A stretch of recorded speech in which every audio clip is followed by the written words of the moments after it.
Hey, P. Sandy, we're back for part 3 of Millionaire Before 30. Isaac Grace right here, the Millennial Hope Dealer, Jay Morrison, Real Estate Pioneer. King Ike, it's all about you right now. 1.2 million in net worth by 28 years old. We talked about how you did it after surviving cancer. We talked about how you did it leveraging some certain mindset, skill sets, and trainings. So we broke it down together. So Ike's net worth breaks down to about over half of it in real estate, about 40% or so in 30-40% in your business valuations, and about 20% or so in cash equivalents. Impressive, right? Doing your thing. So when it comes to real estate, where your core thing is, and where the meat of your net worth is, what do you think is one of the most valuable strategies that you've learned, specific strategies that you've learned that's allowed you to maneuver and be successful in the real estate arena to build that portfolio?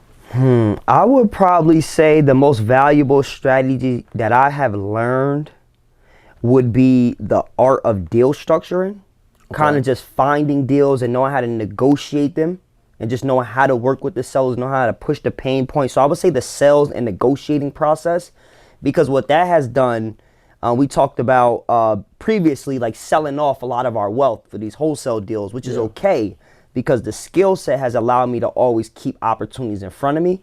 And now being a little bit more educated and more alert, I'm able to now ask myself, how do I build wealth with this opportunity in front of me? You know, or what is the best option that I have right here? So I always tell people the reason why I love wholesale and real estate so much is not because it's, you know, the king of brokership, but more importantly, because it's the art of structuring deals, creating off-market discounted opportunities that no one else has access to. So that's why I love it so much. Gotcha. And you guys are hearing this from someone, again, 1.2 million net worth by 28 years old, still in 27 for 6 more days. You're starting the business 7 years ago. So in structuring, in negotiating, what do you think about you makes you so appealing to these sellers and all that? Is there something special that you're doing? What can everybody else take from that or learn from you in regards to that ability?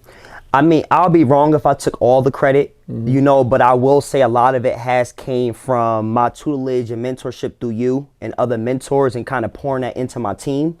But the one thing that we have learned is really not forcing anything, but really being that problem solver, right? And being a problem solver, a lot of homeowners will see value in you when you're asking questions that ultimately don't really benefit you.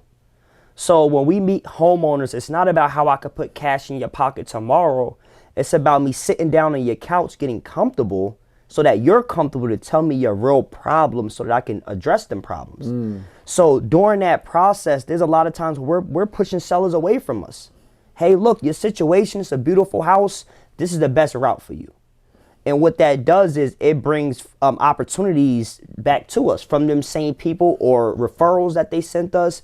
Or maybe a homeowner went and tried to go get a retail number and realized it was too much of a hassle. They always think about us. So we always try to just leave that charm on them, leave that everlasting impression that this company was different. You know, this company was different from every other company. It wasn't a money grab. Wasn't a money grabber. You can sense from us that we don't need your property. We're not going to try to steal we have other opportunities in front of us. So we consult versus trying to sell someone on us. We like to consult them and give them their game. I think that's big value. And honestly, where, mind you, this is 15 years ago, but where I made the most success and the most money in real estate wholesaling as a strategy was me being rooted in consulting. I learned that being a realtor. I learned that being a loan officer. And I've learned that all of the fund management and everything else that I've been able to do is being able to get that discovery from that person, find out their needs. Then you, as a real estate entrepreneur, could figure out, you know, is there opportunity for me here and to create a win-win here? And can I be a value add to that person, knowing, do they need to refinance? Do they need to maybe get referred to a credit counseling agency? Do they need help moving? Is it like not time for them to sell? Should they just use a realtor? Should they use my services? And then being like non-greedy and integrous enough and authentic enough to be like, you know what, this you know, it's just not going to be a fit for us, or I'll take it if you want to give it to me. But, Right. And just really kind of, and like you said, it not only does it help in that person giving you a referral, I think it helps the universal energy and reciprocal value of you just doing good business and not being all about the profit. So I think these are great key points for those who are interested in being real estate professionals, real estate entrepreneurs. I use the word professional and not just real estate hustler, right? That's how we bring to the table. Guys, we're going to teach you more about real estate and how to make $138,000 in 1 week through real estate on May 22nd from 3 to 4 p.m. Free training online or in person right here in Atlanta, Georgia at the Black House, the Legacy Center. King Ike's going to be teaching on his birthday weekend.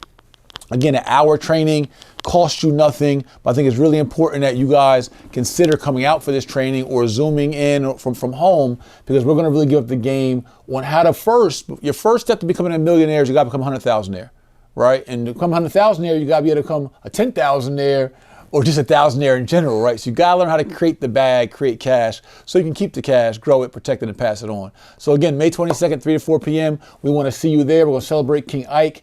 We're just pumped up here because, you know, during this interview at the beginning of it, we did his net worth in real life, and we calculated it, and I thought he was around 700, 800,000. I figured he was up there. He kind of knew in his head he was somewhere around there. Yeah. But to see that he crossed the millionaire threshold, 1.2 million, over 1.2 million of net worth is amazing for multiple assets in his asset class. So guys, tap in May 22nd, Legacy Center. Live.com, legacycenterlive.com. We'll see you there. Peace.